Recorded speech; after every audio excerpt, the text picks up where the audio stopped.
कुटीची सफाई करून दररोज झाडांचे फुलं तोडायची आणि ते फुलं अशी समोर रस्त्यावर अंतरायची की जेणेकरून माझे प्रभू ज्या दिवशी येतील त्या दिवशी माझ्या प्रभूच्या पायांना कोणत्याही प्रकारची इजा न झाली पाहिजे म्हणून दररोज ते फुलं माता शबरी त्या रस्त्यावर अशी अंतरायची आणि प्रभूंच्यासाठी दररोज काहीतरी खाण्याकरता म्हणून त्या आजूबाजूच्या फळांच्या झाडाची जे फळं होते ते फळं गोळा करायचे सुंदर शबरीचं ते वर्णन या ठिकाणी आमचे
माता शबरीच्या मनातील इच्छा जाणून ज्यावेळी सीतेच्या शोधासाठी निघाले त्यावेळी मातेच्या मनातील इच्छा पूर्ण करण्याकरता प्रभू श्री रामचंद्र आणि लक्ष्मण भैया त्या ठिकाणी माता शबरीच्या कुटीकडे येत आहे. प्रसन्नमय वातावरण आणि त्यामध्ये माता शबरी प्रभूंची वाट पाहत असलेली मूर्ती तसा सुवर्णयोग भक्ताचा आणि देवाचा या ठिकाणी घडून येत आहे. राम आएंगे आएंगे राम आएंगे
जन्मापासून भगवंताची वाट पाहत होती. शेवटी तो दिवस आला.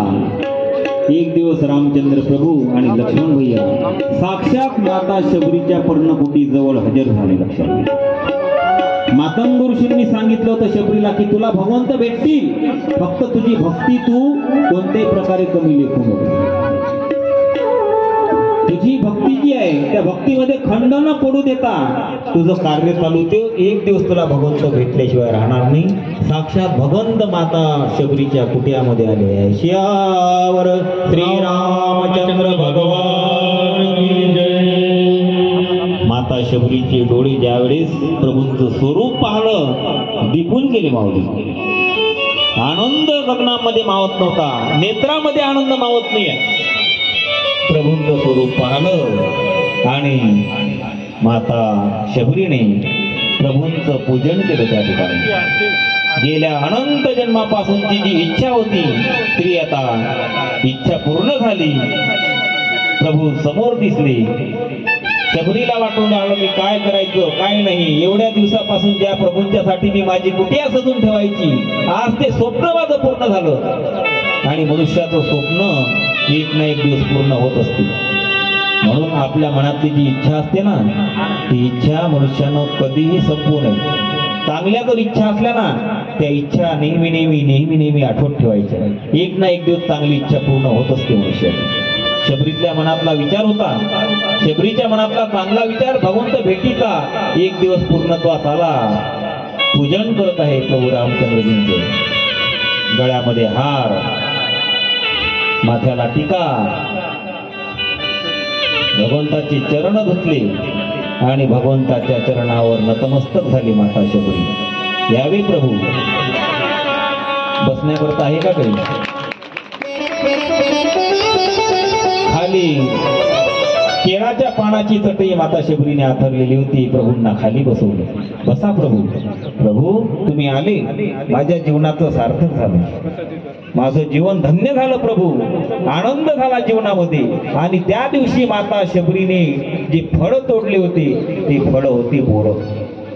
म्हणून ते बोर माता शबरीने हातामध्ये घेतले.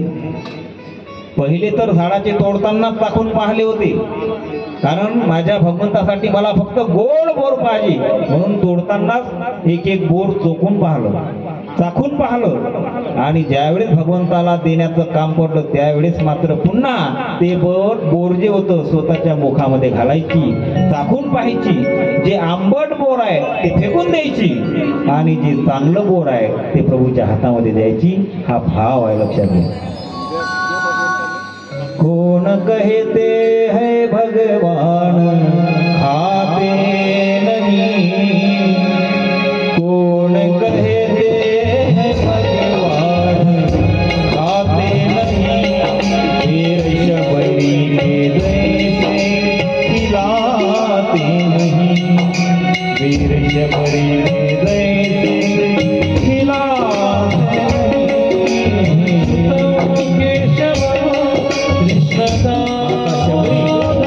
प्रत्येक बोर चाखत आहे हळू. आणि चाखत असताना जे गोड बोर आहे ते प्रभूला देते. प्रभूला बोर दिल्यानंतर प्रभू खाता. घ्या प्रभू खा.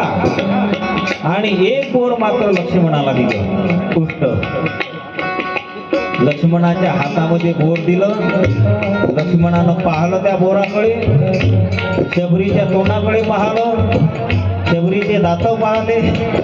किती दिवसापासून म्हणे आजी तुला मंजन किती दिवसापासून नाही केलं, काळे काळे दात पडले सगळे मनामध्ये म्हटलं. कारण प्रभूचा भाव लक्ष्मणाला माहित होतं. आणि इकडं तिकडं पाहिलं, भगवंताचं लक्ष नाही, माता शबरीचं लक्ष नाही असं समजलं आणि ते बोर मागं पडलं, फेकून दिलं मागं. खाल्लं नाही लक्ष्मणानं. लक्षात घ्या.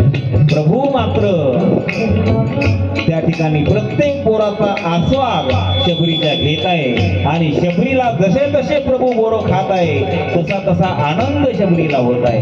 हा भक्तांच्या जीवनातला आनंद आहे, हा जपून ठेवावा लागतो. लक्षात घ्या. म्हणून माता शबरीला आनंद झाला. भगवंत माता शबरीला भेटली.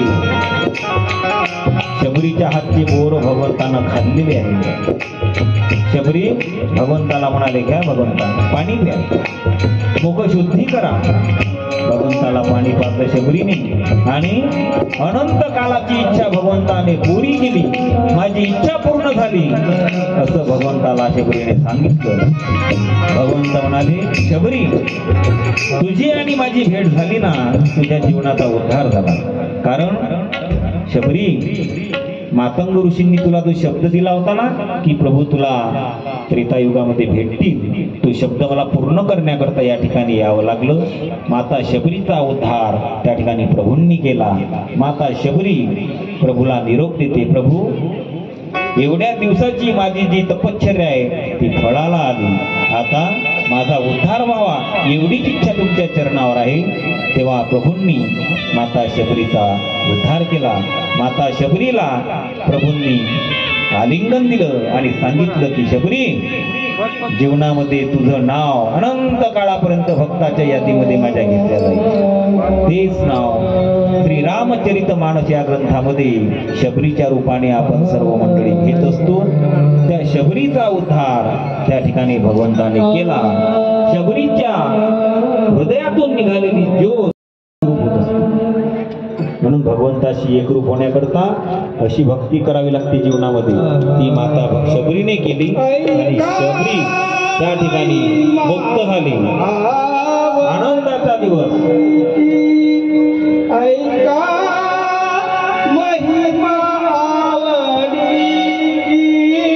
ऐका महिमा आवडीची, गोरे खाई फिरविण्याची आणि थोर प्रेमाचा भुकेला हाती दुष्काळ. हा प्रभूचा विषय आहे. भगवंत प्रेमाचा भुकेला आहे. त्याला जर प्रेम दिलं ना तर तो ते प्रेम घेऊन तुमच्या जीवनामध्ये तुमचं जीवनच प्रेममय करून टाकतो. हा जीवनाचा भाग आहे. शबरी माता मुक्त झाली आणि आपल्या समोर हा सुंदर प्रसंग या ठिकाणी जो सादर केला तो आमचे हरिभक्त परायण रवींद्र महाराज सावळे आणि त्या दृश्याला ज्यांनी सहकार्य केलं तो आमचा सर्व संच, आमचे शरद दादा, विशाल दादा, त्यानंतर दत्ता दादा आणि अविनाश दादा, ते सर्व संच आहे. हा संच माऊली भेटतच नाही. कसा काय भेटला तुम्हाला? खरोखर तुमचं भाग्य आहे. कारण ही कलाकार मंडळी खूप मोठी आहे. यावर्षी आपल्याला लाभले हे महादेवाचं भाग्य म्हणा, महादेवाची इच्छा म्हणा की ते सर्व मंडळी आपल्याला लाभली. नाहीतर शक्यतोवर अशा लहान सहान कथेवरच नाही जात, ते मोठ्या मोठ्या कृतीवर जातात. एक वेळ तर प्रदीपजी महाराजांचा कॉल आला होता